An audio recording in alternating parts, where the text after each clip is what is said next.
Hi, this is To the Right House, a new podcast series by the Global Campus of Human Rights. From skepticism to hope, from utopia to empathy, we discuss human rights, riding waves, but also signalling where the light is. This podcast was recorded in Venice, Italy, on the island of Lido, at the Global Campus headquarters. Hello, everyone, and thank you for tuning in to this episode of Survivor Movements for Justice, a podcast series hosted by Global Campus of Human Rights. I'm your very honored host today, Adna Mujovic, and the topic is memorialization as a form of justice and recovery, as it appears in Bosnia and Herzegovina. This is a conversation I approach not only as a host, but as someone shaped by these histories and by the responsibility to carry them carefully. So you can expect us to talk about collective memory, truth-telling. We'll also reflect on who gets included in these processes, who gets left out, and what justice can look like when it's pursued not only in courts, but in communities. Joining me today are dear friends and colleagues Almasa Salihovic Husseinovic and Ehlimana Mamishevic. I'm deeply grateful to my guests for sharing their time, their insight, and their trust. So I'd like to begin by asking each of you how you would like to introduce yourselves today, not just by title, but what feels most meaningful to share in this space. What would you like listeners to know about who you are and what brought you to this work? Starting in no particular order. Almasa, go ahead. Thank you, Adna, very much. It's really my pleasure to be able to be here, to be part of this podcast.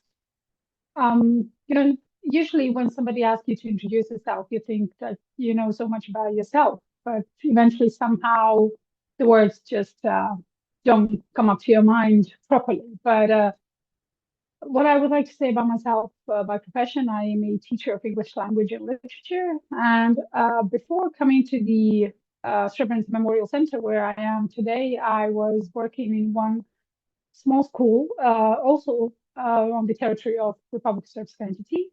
And I think that was my first time when I met somebody who were fighting for their own rights. And those were the kids who were going to this very same school but were denied their own language, their own history. So in a way, it was, kind of introduction to what I might just end up doing, what I'm doing today. So if I were to introduce myself now, I would first say that I'm a survivor of the Srebrenica genocide. That fact actually shapes everything else in my life. So my professional roles matter, but they somehow come second. I do this work because in my life, because my family and my childhood were permanently changed by violence that the world now recognizes as genocide. So what actually brought me here is responsibility. So I kind of say that I work so that memory does not depend only on those who are still alive and who still carry it. And so that what happened is not just reduced to numbers or anniversaries. So maybe that could be the beginning of our conversation. Hello, everyone. It's a great honor and pleasure to be here with my great colleagues, Almasa and Adna. When it comes to introducing myself, I say at the first that I'm a professor of legal history and comparative law at the Faculty of Law, University of Sarajevo. But on a more personal note, I often struggle to present myself and then I asked AI a couple of months ago to give me like the three words of myself based on my previous inputs into the chat GPT, and it comes with a scholar, survivor, and storyteller. So from then on, I use it because it is, in a nutshell, who I am.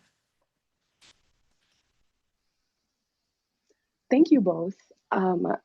That immediately makes me think, was there a particular moment that you guys can recall when remembrance shifted from something deeply personal and inevitable and unavoidable, as you guys have shared, to something you felt compelled to engage with publicly? Well, honestly, somehow remembrance was something private until the moment when I grew up. And basically when we lived in the silence, in the family conversation, in absence, that was the memorialization, the memory for me while I was growing up.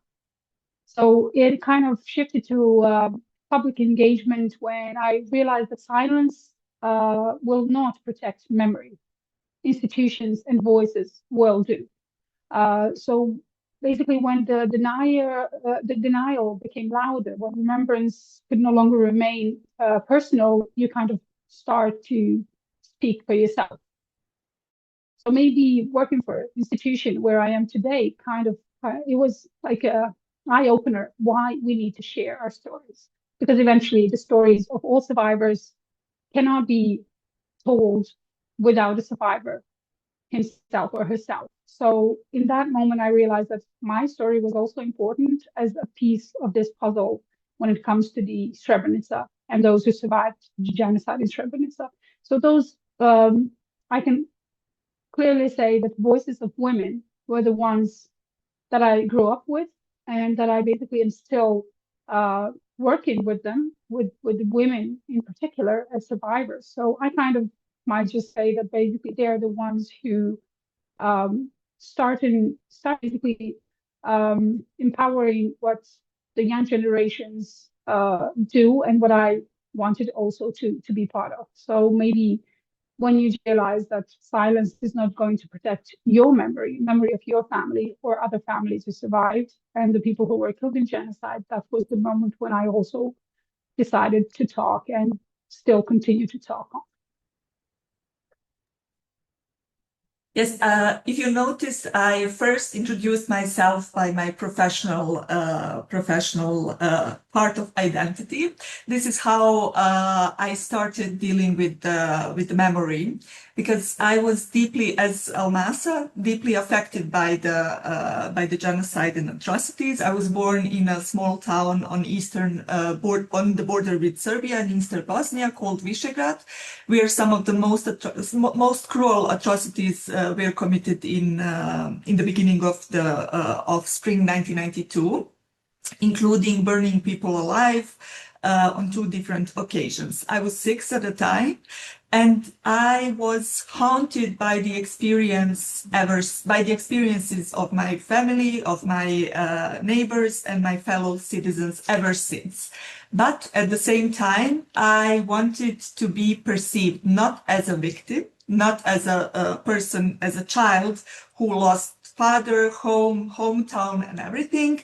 And then I needed to distance myself from this experience. So for 25 years, I did not speak about my experiences. I did not, my close friends only knew that I was born in Visegrad, that I was expelled from my home, that I escaped to Gorazde, and then and I spent the whole war in besieged Gorazde, and then came to Sarajevo, and that's it. And then I lost my father. They didn't know the details.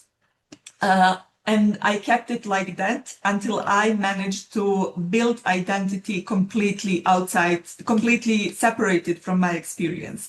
And but I was constantly haunted by the need to fight for those who didn't survive, including my family members and the fellow citizen. That brought me to a law faculty, law school, and all my work in the field of law.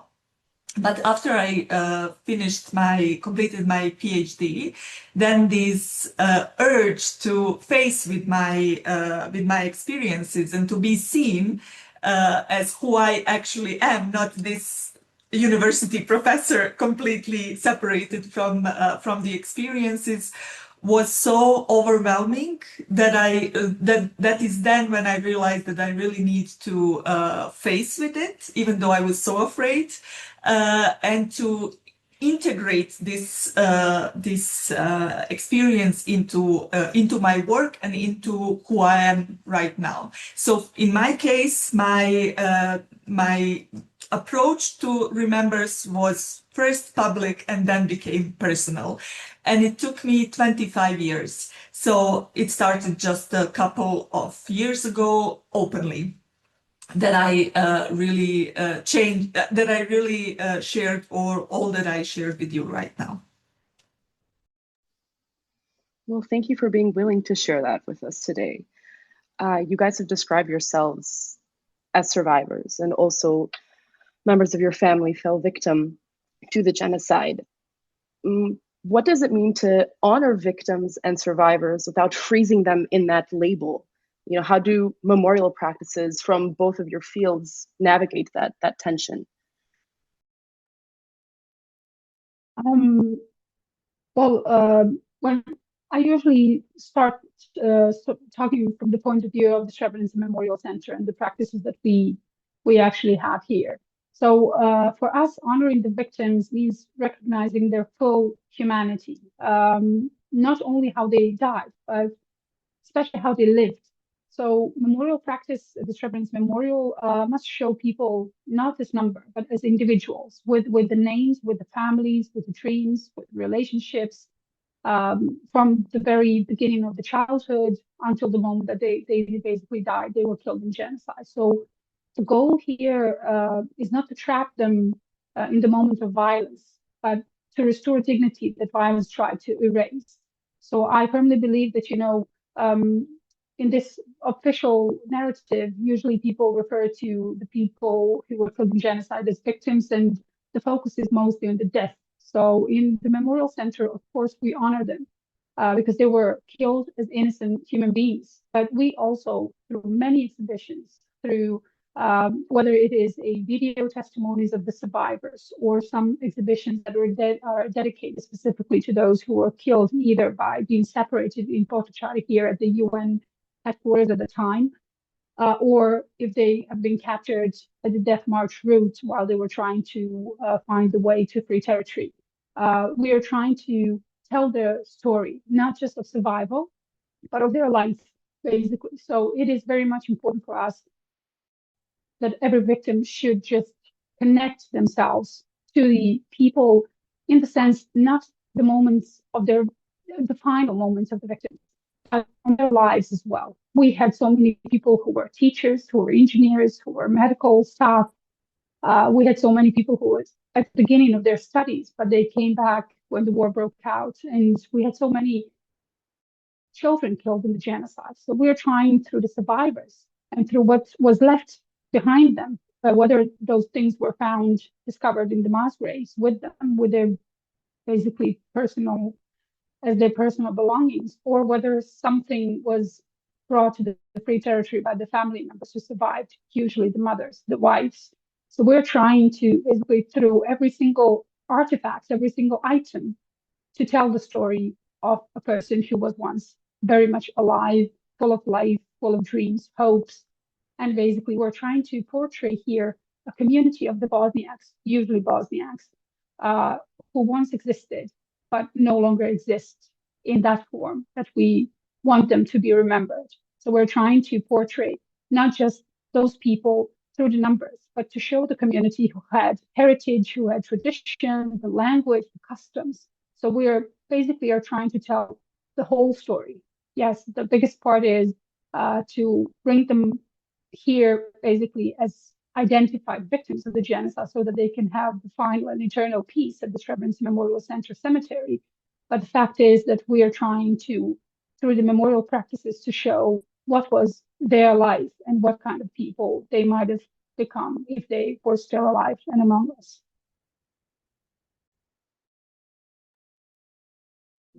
I can also speak from my own experiences. I mentioned in the previous answer to the previous question that I struggled with being victimized. And that is the reason I didn't want to share my experience for 25 years. So now I'm trying to share what was the problematic in victimization, in the how people were looking at me. That I didn't like, that I despised actually. So what I realized is that it is very necessary to listen to the survivors, not speak for them, not impose your own conclusions or approaches or views, how they should understand their own experiences, how should they feel about their own experiences, but just listen to them and like acknowledge their agency. In that regard, like survivors, that some of the survivors that I know are some of the most strongest and resilient people. And if you take away that from them, it is very problematic. In that regard, listening is the key, and creating safe space for them to share their own experiences and how they live with those experiences is the key to really honoring the dignity and the humanity both of their loved ones, victims, and the survivors. Thank you for that. Yeah, memorialization is often described as for survivors, but not always with them or involving them. So thank you for giving us an idea of what truly participatory memorialization looks like in practice.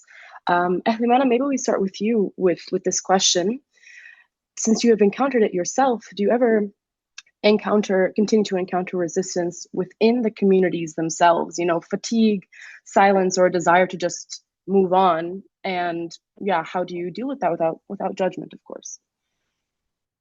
Yes, I cannot deal with that without judgment because I'm very frustrated when that pressure is put on the victims and survivors, because in my own view, it is a continuation of dehumanization of them. We often hear from the survivors themselves or the fellow citizens that it is necessary to move on. It is necessary to look into the future. It is necessary to get over the past.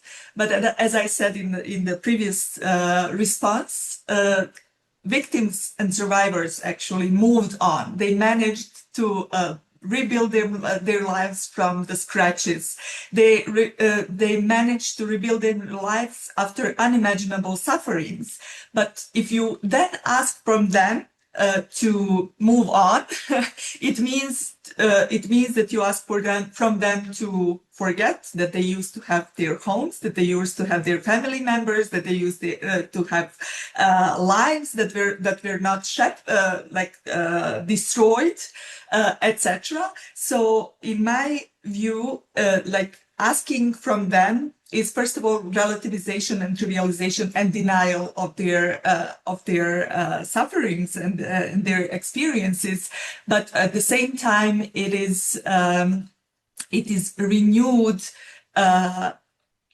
dehumanization and silencing, because what we asked from them is the level above humane. It's to forget that you once had lives and family members. It is not how you move on and reconcile. It is how you silence the victims.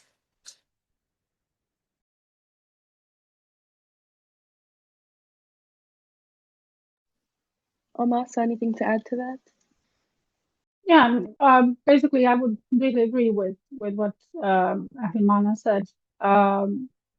Basically, sometimes traumas, they can just lead to exhaustion or just basically a wish to move on. As Ahimana said, yes, the survivors, they moved on, but they need to carry the message with them. There are people who still cannot speak publicly about that. There's still people who,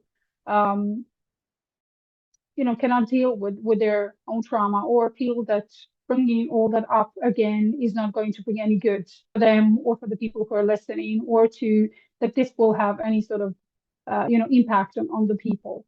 But that's why we just basically need to have the platforms that will offer the survivors, to tell their story, to show the empathy, not judgment. So because basically everybody carries memory differently.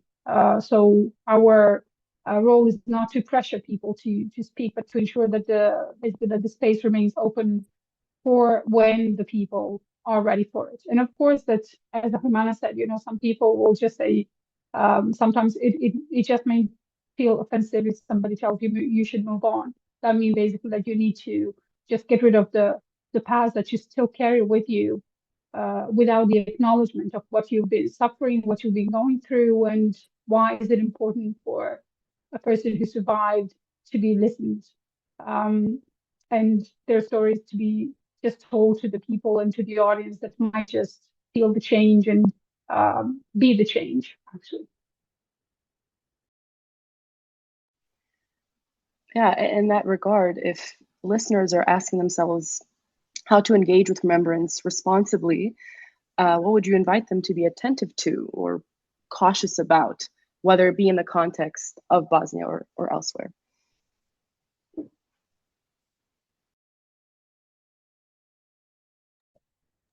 Should I start?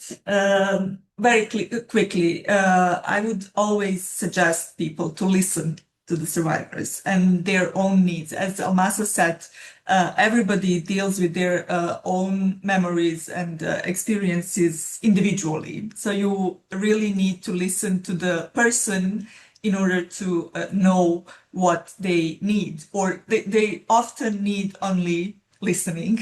So, and as I previously said, not impose on them on how they should feel about their experiences, how they should navigate their lives, etc. It is very important to just listen and then try together with the person to figure out what can be done to help.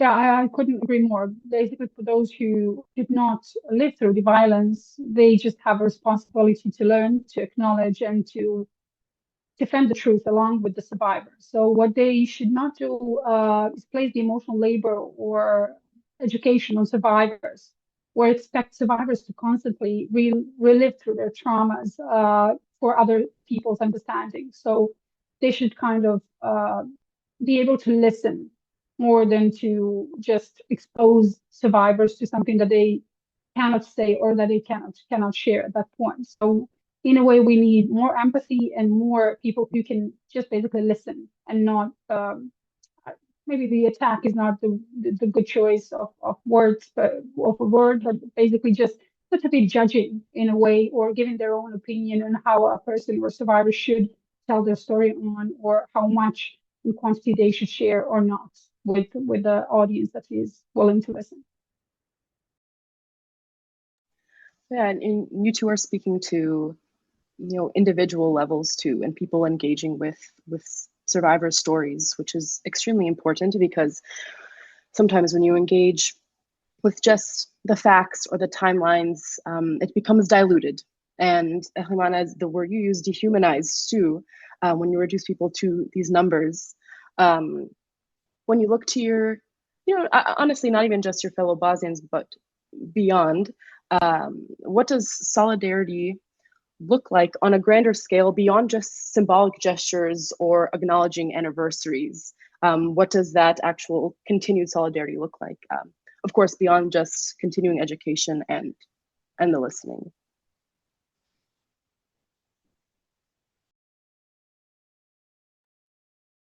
Should I go first? Okay, so for me, real solidarity means standing against denial. Supporting survivor-led initiatives, defending memorial space or spaces when they're attacked or undermined. So it means showing up when it means showing up when it's not inconvenient, or not only when it is visible. So, of course, when it comes to the survivors, or when it comes to the story about genocide or other crimes in Bosnia and Herzegovina, usually people remember it or they solidify with on the actual days of the anniversaries, on the actual dates. And eventually, when all of that passes, it's irrelevant. For the people who survived, we need to constantly be at some point in focus.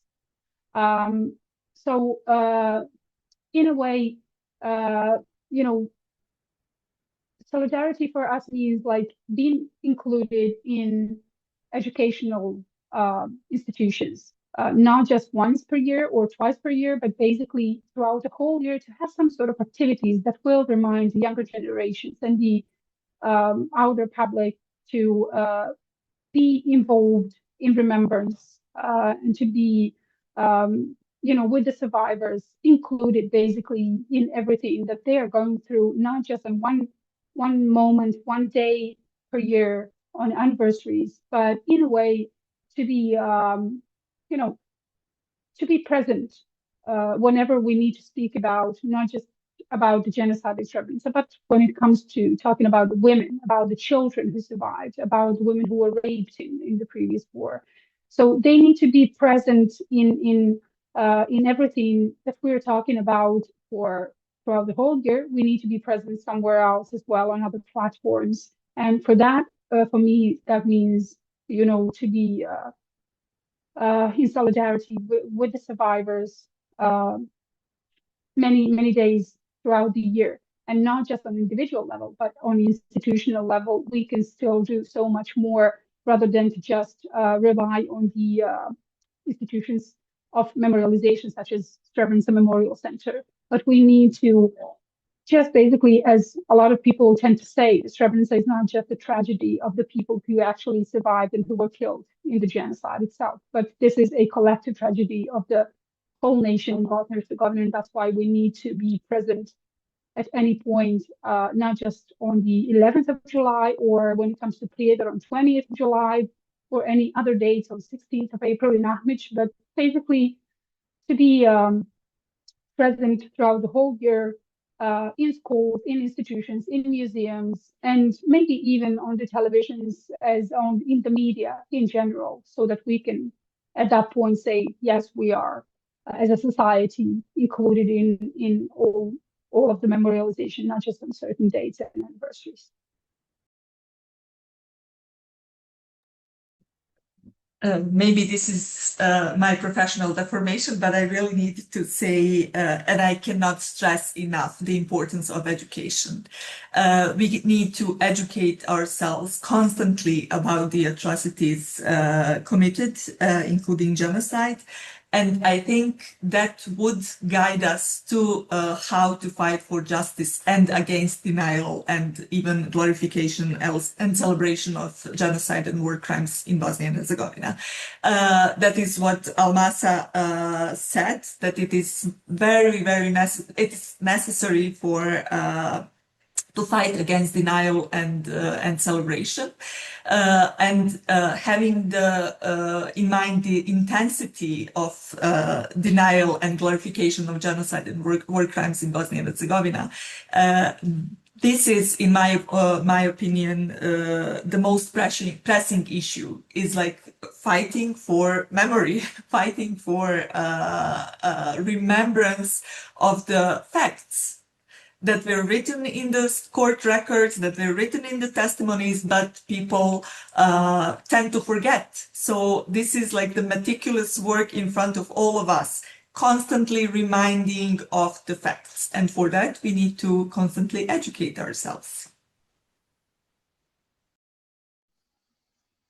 Very well put, because collective memory is often spoken about as a symbolic or some moral work, but it can actually function as a form of justice. And I was wondering if you guys could speak more specifically to how you've seen that play out, especially when legal justice might feel partial or delayed or absent. What specific role is remembrance playing against this?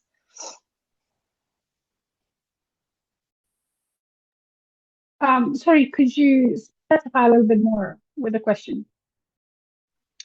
Yeah, sure. Beyond just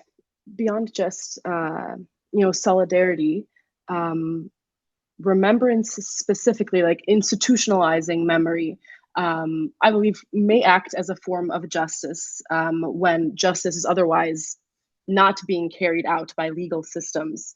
And so I was wondering, because you two have specific angles at which you're approaching professionally, of course, and personally, how examples of how you've seen that remembrance actually playing a more important role.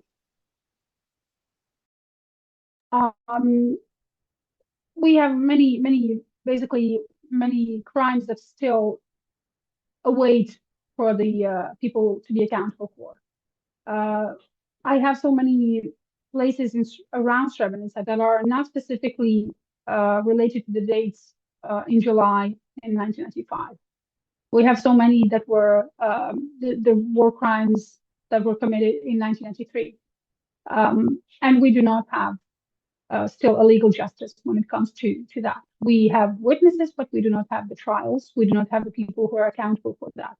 So in that sense, I think that remembering and solidarity, all those people who survived and are not specifically connected to these specific crimes committed in Srebrenica or around. For example, we do have on 12th of April that we commemorate on the school playground in Srebrenica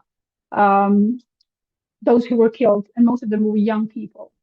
And they were killed by 2 grenades fired from the nearby town Bratunac. We do not have trials for that. We do not have anybody accountable for that. We have so many witnesses, and we have people who survived the very same wounded but survived this very same act. But eventually, I try to imagine what if we just relied on those crimes to commemorate them, if they only have the verdicts.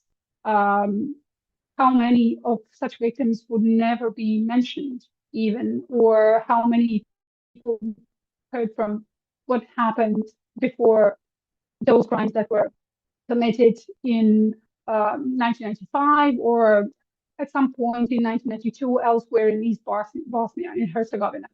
So it is very much important to memorialize and not just to rely on the, of course, we need to rely always on the legal facts because that's something that we can still count on when it comes to education, always educating young generations and just basically reminding them the facts are the things that are the most important. However, for somebody who survived and for the community that is damaged for good, basically, it is very much important to remember even those crimes and especially the victims who were killed in some of the crimes that will never have somebody who is going to be guilty for.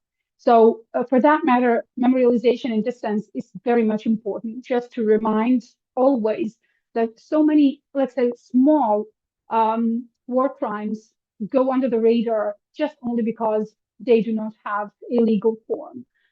So that's why I can constantly, whenever I can, as a member of the Srebrenica Memorial Center, whenever I can, I go to these memorialization sites of memory, let's call them this way, just to at least commemorate and be part of something that does not go so much online or in the media, that just basically the vast majority of people will never hear in this world. So I think it's very important, and they are not least important than those victims who have somebody to blame for their death.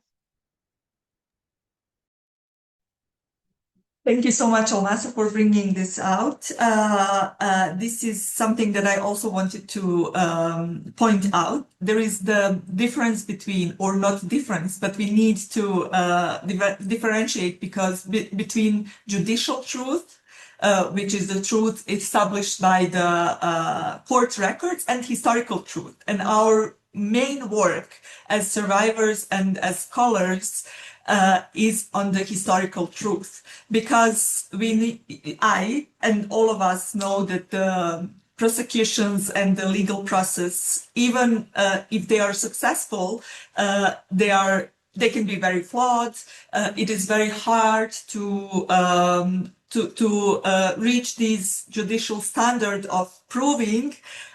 So a lot of things and a lot of atrocities like goes under the radar, as you said, or never come to the prosecution. We now deal with the fact that the perpetrators and victims and the witnesses are dying. It is 30 years after the war, so many perpetrators will not face justice. That is truth. So the main work for us is establishing and working on the historical truth, and for that reason, memory is very important, but also for fighting for justice in general, because in the face of continuation of denial and glorification, that feels like the only what is left to us to fight for the memory, because we are fighting for acknowledgement that these people existed who were killed. That is the bare minimum what we are dealing with right now, and that is why the memory and memorialization is important. It is basically the only tool sometimes that is left to as a tool of to justice.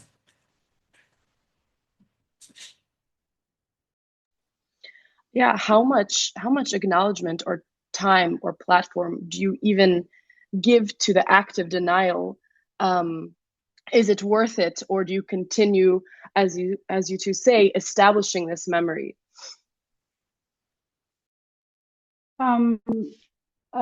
We try to, when it comes to the deniers and the actual denial, it is important to document it somehow. But for us, it is not really good to give any sort of platform to the people who deny genocide in Srebrenica. We are witnesses that basically most of the deniers today are the leading politicians when it comes to if we talk about the entity of Bosnia and Herzegovina, such as the Republika Srpska, most of the leading politicians come as deniers. Of course, the neighboring Republic of Serbia as well, and some other countries in the region have some certain individuals, and of course the media platforms that deny genocide and give the platform to the deniers of the genocide in Srebrenica, or not just deniers of the genocide in Srebrenica, but deniers of other crimes that were committed in Bosnia and Herzegovina in general. So as for the Srebrenica Memorial, we tend to give this genocide denial report. It's an annual issue. So far we have been dealing with for 6 years now, and we just give basically these deniers, this is their only platform, just to be documented and to be put into 10 of them. Like we have the chart to the scale of the top 10 deniers, we call them, when it comes in the public space. Referring not on the social media, because that would be a vast majority of the people should be dealing with just going through the harmful and shameful comments that deny genocide in Srebrenica and some profile and we cannot just basically see if these are the real profiles of the real people, or somebody's hiding behind some other names or hashtag. But basically, we support the fact giving the platform to the survivors, to the people, to the scholars, survivors, to the people, researchers who want to share the stories of the crimes in Bosnia and Herzegovina to the wider world, so that it can have a meaning. And the meaning is just basically to be educational tool, so that people can actually kind of see what sort of hateful speech and what hate actually brought, at least this part of the country, what it brought to these people here. So that's why giving platform to the deniers, for me personally, it is just giving them the ability to share their own personal opinions, their voices, and to be heard. And it's not just about them telling that, it is how many people will actually share their own opinion and how many of them will be encouraged by the people who are the power at this point in this country. So they can, regardless whether they're good or bad, they're always the role models for the people in Bosnia and Herzegovina. So for me, giving the platform to the deniers will also give the possibility to young people to go with the same way. And for me, this is the real danger. It is not in the minds of those who committed the genocide or who committed the crimes or who would commit it again, unfortunately, but the danger lies in the young minds that can be brainwashed, that they basically can be, led to a way that will unfortunately lead again to misunderstanding, to hate, to division, to basically not accepting how much different and yet how similar we are in this country. So for me, the real danger is giving the platform to the deniers is giving the possibility for young people just basically to have these people as role models, which is something that we just so persistently want to avoid. I would just like to add that it is very important not to give platform to deniers, because that would be the way to legitimize their views. But having in mind the threats that they pose to the society and the truth and memory, we need to expose them, and that is exactly what Srebrenica Memorial does with these yearly how do you call it, reports on genocide denial, Srebrenica genocide denial. We witness already the destructiveness of denial, because it is widespread and it is normalized. So the amount of the level of normalization of denial and celebration of genocide in Bosnia and Herzegovina is record high in the last couple of decades. So that is the reason we need to expose deniers. We don't need to engage. We don't need to engage in what they are saying to dismiss or to prove that it is not true. No, this is not the work of people who combat denial, but exposure is very important. So that is, I think, the main focus that we need to have. Just expose deniers, say what they document what they are saying, but not engaging in proving that they are lying, that it is not true, etc. Because that is the way we legitimize their views. I have the very unfortunate role of wrapping this conversation up, but I appreciate you both also in reminding us that remembrance is not a guarantee in any which way, neither of healing nor of justice, especially, as you both point out now, when mass violence and the denial thereof continues to unfold in the present, often with familiar patterns and familiar silences. What remembrance can offer, though, which you both teach us, is a refusal. This refusal of erasure, of denial, and of the expectation that survivors carry memory alone. There are many of us who can acknowledge what happened and also be extremely moved and can share in carrying this forward. Today's conversation reminds us that memorialization is also not only about the past. It is about how we choose to live with what happened and how we listen to those who survived it. So thank you once again, Ahlimana, Almasa, and thank you to the Global Campus of Human Rights for hosting a platform for this conversation. Tune in next time.